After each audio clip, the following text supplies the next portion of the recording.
नमस्कार मित्रांनो, तुमचं सर्वांचं स्वागत आहे पुन्हा एकदा आपल्या गावामध्ये. म्हणजे मी आलोय पुन्हा एकदा गावी मित्रांनो. का आलोय तर झाली आपल्या अखंड हरिनाम सप्त्याची सुरुवात. तर मित्रांनो काल रात्री आलेलो. आज सकाळचे कार्यक्रम मला घेता आलेत नाहीत कारण माझ्या डोल्यावरती खूप जास्त झोप होती. मी उठलोच नाही सकाळी कार्यक्रमला. जो आपला सकाळचा ध्वजारोहण किंवा घटस्थापना असती ती मला कव्हर करता आली नाही, त्यासाठी सॉरी. आणि नंतर मग पालखी सोहळा होता, त्यावेळी मला थोडं काम होतं म्हणून मी बाहेर गेलेलो. तर मित्रांनो सॉरी, जे कार्यक्रम मला कव्हर करता येणार त्यासाठी. आणि आत्ता जाऊया आपण, आपला प्रवचनाचा कार्यक्रम चालू झाला आहे. आणि प्रवचनाचे जी आपली ह्या वर्षीची कथा आहे ती आहे संत ज्ञानेश्वर महाराजांच्यावरती. तर जाऊया आपण. आणि आज ह्याच्यामध्ये एक निलूसुद्धा कॅरेक्टर आहे आणि निलूसुद्धा आला आहे. सो आपण गावामध्ये आला आहे. हा बघा आपला घर. तर चला, आज आहे पहिला दिवस. सो मित्रांनो तुमचं सर्वांचं पुन्हा एकदा स्वागत आहे आपल्या उत्तंबर गावाच्या अखंड हरिनाम सप्त्यामध्ये. Let's go. राधे राधे. तर मित्रांनो फायनली आपण आलो आता मेकअप रूमला. आणि मेकअप रूमला आजचे काय काय पात्र असणार आहेत तर बघूया आपण. सो हे बघा आलो आहे आणि ही सर्व मंडळी हे बघा आता मेकअप करतात आहेत. सध्या मेकअप रूममध्ये एकच कॅरेक्टर दिसतोय. कृष्णा, आज कोणते कोणते पात्र आहे आपल्याजवळ? आज भगवान विठ्ठलाचाच पात्र आहे.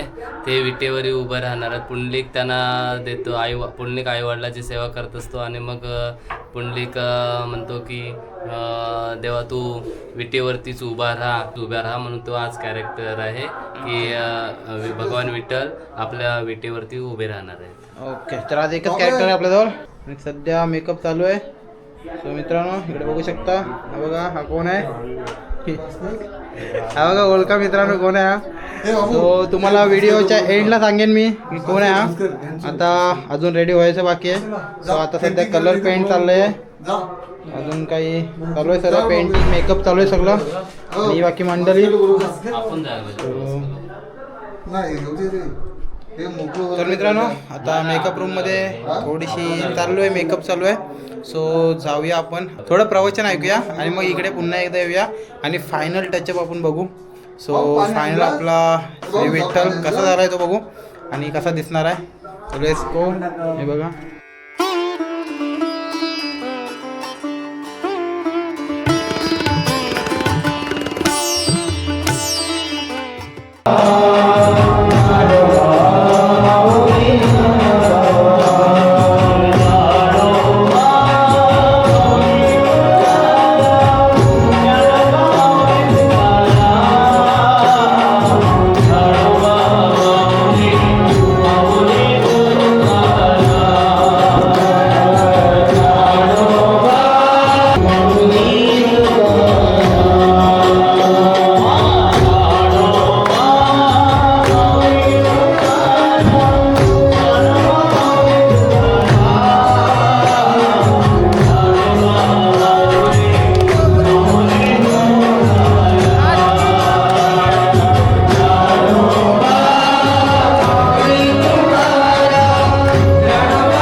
श्रवण करायला भेटतंय.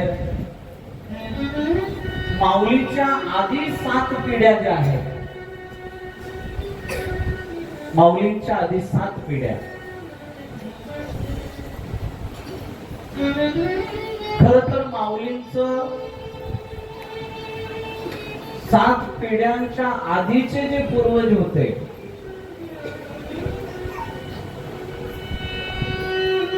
यामध्ये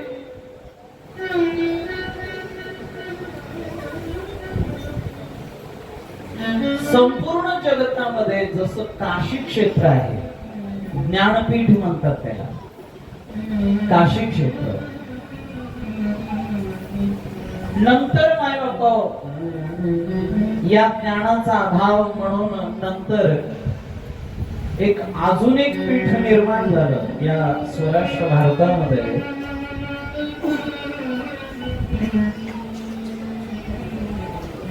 एक उत्तर काशी आणि एक दक्षिण काशी म्हणून ओळखल्या जायचं. ते नंतर प्रतिष्ठानपूर, हल्लीच्या काळात त्याला पैठण म्हणतात. आणि जसं काशी क्षेत्र गंगेच्या काठावरती आहे, तसंच मायबापा पैठण क्षेत्र जे आहे ते मा गोदावरीच्या तीरावरती. भगवती गोदावरी मैया म्हणजे साक्षात गंगा. आपण सर्वांनी कथा श्रवण केलेले या मा गोदावरीचा उगम ब्रह्मगिरीवरती आहे, पुन्हा कुशावर्तावरती. आणि मग ती भगवती गंगा माय बापा गोदावरी मैया भगवती तव तीरे नीर मात्रा श्रमोहम विगत विषय तृष्णा तृष्णमाराधयामि सकल मनुष्यंगे स्वर्ग सोपान संगे तरल तर तरंगे देवी गंगे प्रसिद्ध. असं माय बापा हे पवित्र स्थान आपण म्हणतो ना, शके म्हणजे जे शालिवाहन शके आपण जे गातो, हा शालिवाहन राजा, त्याची ती राजधानी होती पूर्वी. संत वचनांमध्ये मी ऐकलेलं तुम्हाला सांगतोय, जेथे यदुवंश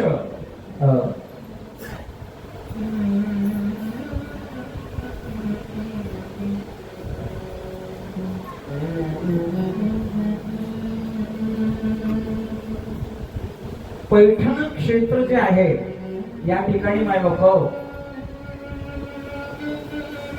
सर्वात आधी माऊलीच्या जीवनामध्ये हरिहर पंथ नावाचे एक संत झाले. माऊलीचे 7 पिढ्यातलं पहिलं नाव सांगतोय हरिहर पंथ. हरिहर पंथ त्या पवित्र प्रतिष्ठानपुरामध्ये राहत आहेत, म्हणजे पैठण मध्ये राहत आहेत, महागोधेच्या तीराला राहत आहेत. एक गोष्ट मी स्पष्ट करतो का सर्वांसमोर, मला एक बोलणं अत्यंत गरजेचं वाटतं. मगाशी मी तुम्हाला विचारलं की पंढरपूरला तुम्ही कोणाच्या दर्शनाला जाता, तर तुम्ही सहज म्हणालात की पांडुरंगाच्या दर्शनाला. मला त्याला जोडून एक अजून प्रश्न विचारायचा आहे तुम्हाला की पंढरपूर हे क्षेत्र कोणाचं?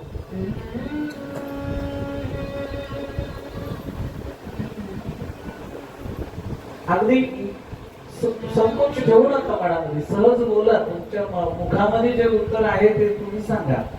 हे क्षेत्र पंढरपूर कोणाचं? आपण सहजच पांडुरंगाचं म्हणतो. बरं जाऊ दे, अजून सोपं करतो तुम्हाला. आळंदी क्षेत्र कोणाचं? किती लवकर बोललात. कोणाचं? पुन्हा विचार करून बोला बरं का. मी लॉक करणार आहे कम्प्युटर मध्ये. मग असं का संतांनी गावं? शिवपीठ हे जुनाट ज्ञानाबाई आळंदी हे गाव पुण्यभूमी ठाव, मग दैवताचे नाव ज्ञानेश्वर पाहिजे, सिद्धेश्वर का?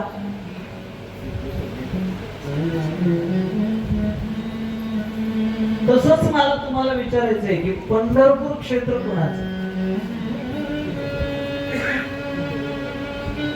मग रोज संध्याकाळी उभं राहून कीर्तन गाणारे जे कीर्तनकार आहेत ते श्लोक म्हणतात की महायोग पीठे तटे भीमरत्याम वरं पुंडरीकाय गातुं मुनिंद्रय समागत्य तिश्रमतमानंद कंदो. आणि मग ते काय म्हणतात? परब्रह्म आदिलिंगम, मग म्हणजे आदिलिंगम परब्रह्मलिंगम म्हणजे पांडुरंग. बरं, जो मस्तकावर आहे तो मोठा का ज्याच्या मस्तकावर आहे तो मोठा? हा मजेदार प्रश्न आहे बरं का.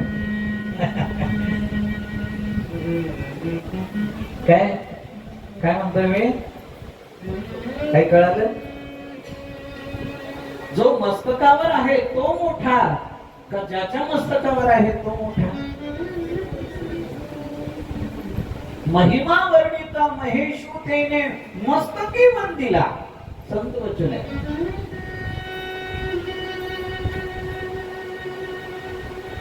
कुठल्याही क्षेत्रात जा, तिथे आदिनाथ उमा बीज प्रगटले हे दर्शन आहे. बोराड्या डोंगरावर कोण कोण गेलं? गेलात का कधी?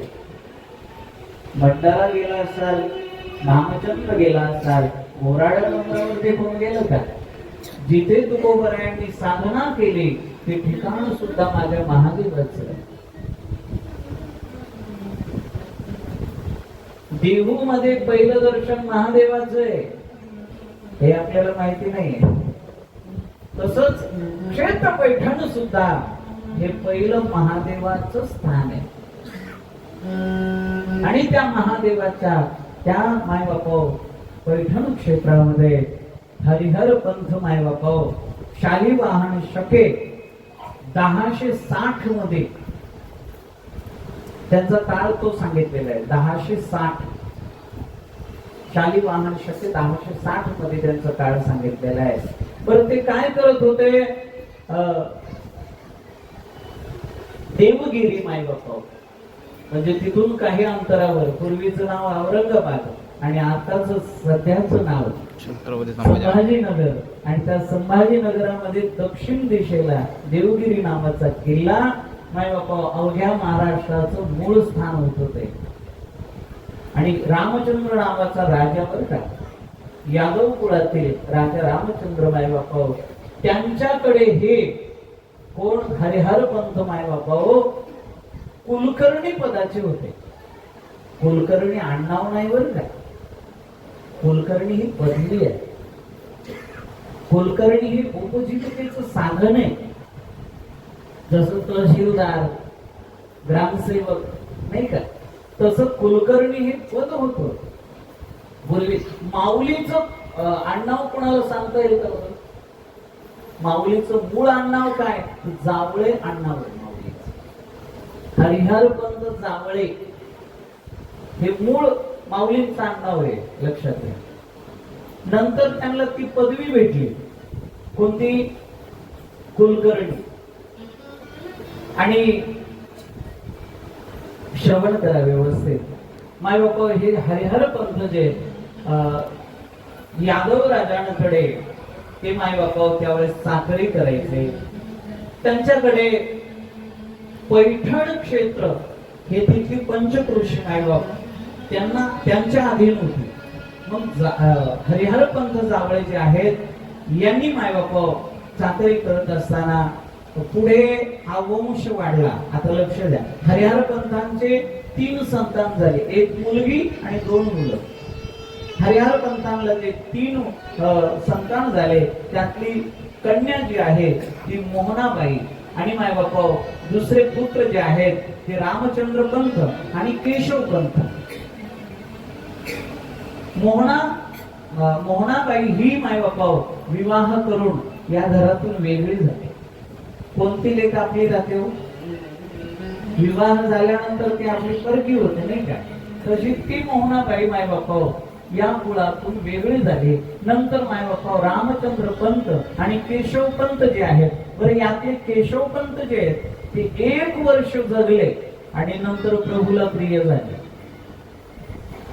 म्हणजे एक वर्षाचा काळ जगले आणि त्यांना या ठिकाणी मायबापा मरणाचा स्वीकार करावा लागला, भगवंताला प्रिय झाले. त्याच्यानंतरच मायबापा या ठिकाणी जे रामचंद्र पंत आहेत हे यांचं मायबापा कुळ विस्तार पुढे सांगितलेलं आहे. रामचंद्र पंतांना मायबापा या ठिकाणी गोपाळ पंत नावाचे पुत्र झाले. रामचंद्र पंतांचे गोपाळ पंत हे पुत्र झाले. गोपाळ पंतांना मायबापा पुढे त्र्यंबक पंत असे त्यांचे पुत्र झाले. मी किती पिढ्या सांगतो तुम्हाला. आधी हरिहर पंत, नंतर रामचंद्र पंत, नंतर गोपाळ पंत आणि नंतर त्र्यंबक पंत. आता ऐका बरं का, त्र्यंबक पंत कोण आहेत? हे माऊलीचे पंजोबा आहेत. माऊलीचे पंजोबा कोणाला म्हणतात कळतं ना तेवढं? आजोबाच्या वडिलांना पंजोबा म्हणतात. आता हे फार कमी झाले बरं का. आता हे नाव कसे झालेत? आईला मम्मी, पप्पाला डॅडी,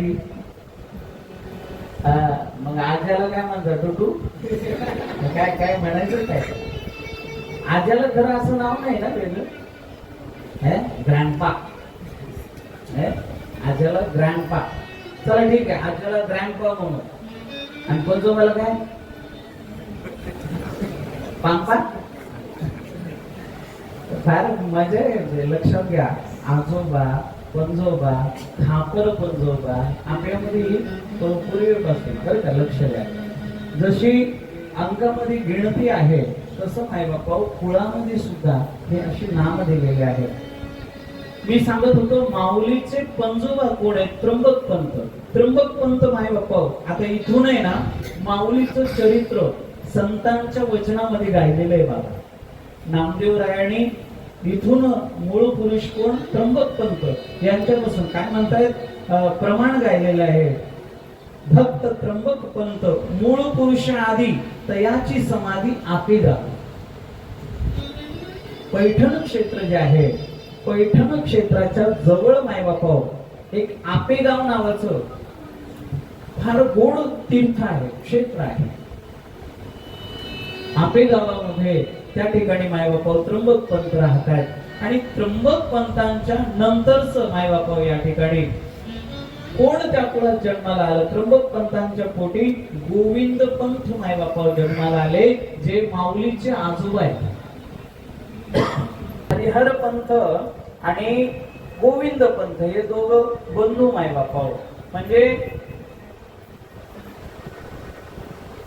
ज्या वेळेला त्र्यंबक पंत, गोविंद पंत आणि हरिहर पंत मायबापा यांचा काळ या ठिकाणी असं सांगितलेलं आहे. गोविंद पंत जन्माला आले शालिवाहन शके 1104 मध्ये जन्माला आले मायबापा.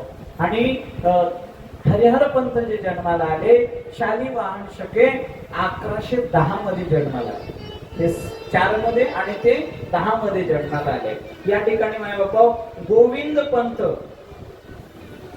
सर्व कार्यात निपुण होते बरं का. सर्व गुण संपन्न होते.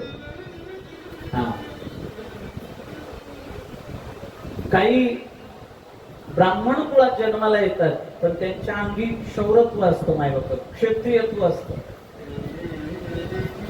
काही क्षत्रिय कुळात जन्माला येतात पण त्यांच्यामध्ये ब्राह्मणत्व लक्षात येतं, ज्ञानी असतात.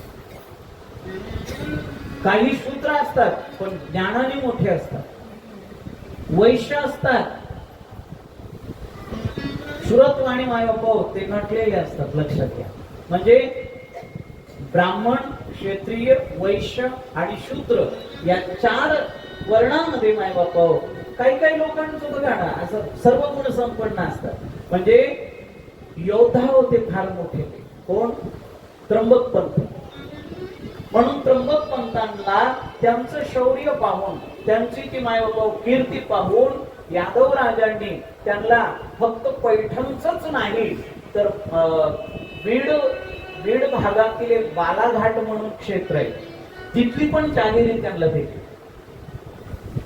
आणि तिथली जागिरी दिल्यानंतर त्या ठिकाणी आता ते फार व्यवस्थित बघायला लागले, कोण कोण त्र्यंबक पंत, गोविंद पंत आणि हरिहर पंत. पण काही जागी काय होतो, काही जागी बंड पुकारल्या जातात, काही फितूर लोक माय बापा येतात. त्या बालाघाट मध्ये करंज नावाचे देशमुख, बरं का, करंज देशमुख यांनी बंड केला. ते काय करायला, त्या पंचक्रोशीमध्ये काही घोडेस्वार आणि काही पायदळ सैनिक घेऊन स्वतःचे, बरं का, ते लोकांना लुबाडायला लागले, लुटायला लागले, त्यांना त्रास द्यायला लागले, आया बहिणींची इज्जत माय बाप त्या ठिकाणी लुटायला लागले. त्यावेळेस यादव राजांकडे खबर गेली आणि यादव राजांनी त्र्यंबक पंतांना, गोविंद पंतांना, हरिहर पंतांना सांगितलं की तो बालाघाट जो आहे तो तुमच्या अधीन आहे. हा कोण करंज देशमुख आहे जो बंड केलाय, त्यानं त्याची खबर घ्यावी. आणि हे तिघही बापले, बरं का, त्र्यंबक पंत, गोविंद पंत आणि हरिहर पंत त्या ठिकाणी गेले आणि महासंग्राम झाला. त्या ठिकाणी भयंकर मोठं युद्ध झालं आणि त्या युद्धामध्ये करंज देशमुख आला. त्यांनी मायबापाव त्या ठिकाणी धनाशाही पाडला. त्या ठिकाणी त्यांना त्या ठिकाणी खरं सांगू का, जे नियमात राहत नाहीत ना, त्यांनी बंड पुकारला तरी तो बंड नसतो.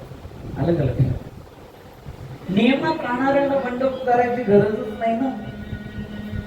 ज्यावेळेस माय बापा त्र्यंबक पंत, गोविंद पंत या ठिकाणी त्या करंज नावाच्या देशमुखाला धडाशाही करतात, त्यावेळेला माय बापा त्या ठिकाणी एक मोठं नुकसान काय झालं तर त्या ठिकाणी हरिहर पंत सुद्धा माय बापा त्या ठिकाणी प्राण त्यागतात त्या युद्धामध्ये. हरिहर पंतांचा जन्म कितीला झाला? जन्म झाला 10 मध्ये, 1110 मध्ये जन्म झाला आणि त्यांना मृत्यू आला 1135 मध्ये. 1110 आणि 1135 म्हणजे अवघ्या 25 वर्षाचं जीवन त्यांनी जगले, बरं का. खरं सांगू का, हे दुःख पचवणं कठीण आहे. आणि त्र्यंबक पंतांना हे सहनच झालं नाही. त्र्यंबक पंत माय बापा त्या युद्धानंतर घरी आले, विजयाची माळा त्यांच्या गळ्यात पडली. पण केव्हा, ज्यावेळेस त्यांचा पुत्र त्यांना सोडून गेला, तेव्हा माय बापा लक्षात त्यांना ते दुःख सहन झालं नाही. आणि खरं सांगू का, माणसाला कधी कधी दुःख आहे ना फार गोड सत्मार्ग दाखवतो.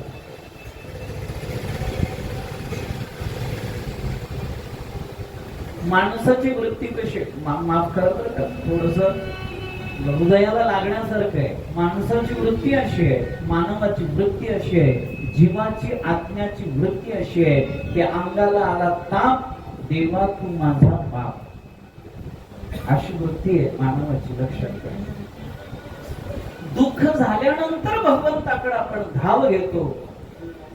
खरंच सांगावाला, विभीषणाच्या छातीत लाथ मारली नसती रावणानं तर विभीषण रामाकडे आले असते का? भक्त ध्रुवाला माय बापा आईने मांडीवरून उचलून ढकलून दिलं, तेव्हाच देव भेटला का नाही? एखादी दुःखच माणसाच्या जीवनामध्ये सुखाचा परिचय करून देतं. त्र्यंबक पंत माय बापा सर्वस्वाचा त्या ठिकाणी त्याग घोड्यावरती माय बापा त्यांनी उडी घेतली आणि थेट माय बापा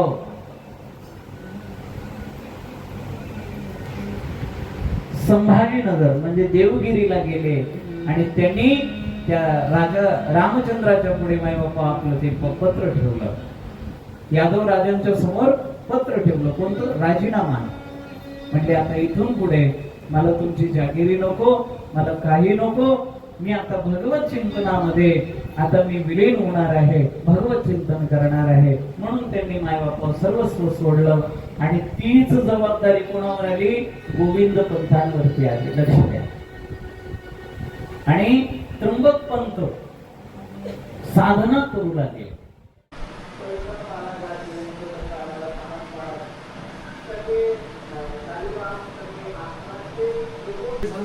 तर मित्रांनो आता झाली घाई गडबड आपली, कारण हे बघा आपलं झालंय ऑलमोस्ट सेट. आपले विठ्ठल पांडुरंग इथे तयार झालेत आहेत, बघू शकता. आणि बघा पूर्ण झालंय. थोडीशी घाई गडबड चालली आहे, थोडंसं टचअप द्यायचं राहिलंय, त्याच्यामुळे सध्या घाई गडबड चालली आहे. आणि आपल्याला आता तिकडे जायचं आहे मंदिरामध्ये. हे बघा खाली आता बाजूबंद बांधतात आहेत, इथे माल घालतात आहेत. सरळ सरळ सरळ आतमध्ये घेतो. हो ना, सोड सोड सोड. घे वरती, घे घे वरती, घे. बस बस बस बस बस बघ सोड हात. ओके. चला चला चला चला चला. झालं घाई गडबड, घाई गडबड आहे बघा. हार कुठे आपला घाई चालू आहे. थोडीशी घाई आहे, थोडीशी. झालंय बाकी ओके साईड आहे. तुम्ही तेच सांगला ती उडवी. आलो आलो आलो आलो आलो. त्याला आमंत्रण आलंय. सामान नाही आपल्याकडे घेतला. ठीक आहे, एक टाक. सावकाश सावकाश, मोठी कर मोठी कर. कमी पडते. ही पुढे काय, ही कमी कर. कमी करू. नाही. कानातले मामा. बघ अरे हे नाही. सोड तुलसी सोडतोयस. 2 मिनिटं. मामा कानातले कर, कानातले कर. चला चला. कानातले. ते बघा तिकडनं आमंत्रण आलं, आपल्याला तिकडनं बोलवत आहेत. घंटी टाकते. तिकडून बोलवत आहेत आपल्याला. आणि इथे घाई गडबड कर. हे झालं, चला बोलवत आहेत. घंटी घे. बघा किती घाई गडबड असते बघू शकता मित्रांनो. जेव्हा आपल्याला सेट रेडी करत असते एकदम खूप घाई गडबड असते. अजून मोठे पाहिजे होते. पाठी बांध. आला चला चला चला. सॉरी. पटकन बांध मामा. ओरिजिनल हार. चला चला मित्रांनो, आता झाले भगवंताची एंट्री होणार आहे. सो चला आपण जाऊया लवकर आणि तिकडे एंट्री घेऊया. अशी का.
नमस्कार मित्रांनो. तर मित्रांनो आजचा कार्यक्रम इथे संपतोय आहे आणि मित्रांनो बघितला खूप जणांनी फोटोसुद्धा काढलेत आहेत. आणि मित्रांनो आपल्याला विठ्ठलांचं श्री विठ्ठलांचं पांडुरंगांचं विठोबांचं दर्शन आपल्याला झालं आहे. तर ह्याच्या मागची कलाकारी कृष्णा काका, साईदादा, कृष्णादा. तर मित्रांनो ह्या तिघांचं खूप मोठं श्रेय आहे आजच्या दिवसाची.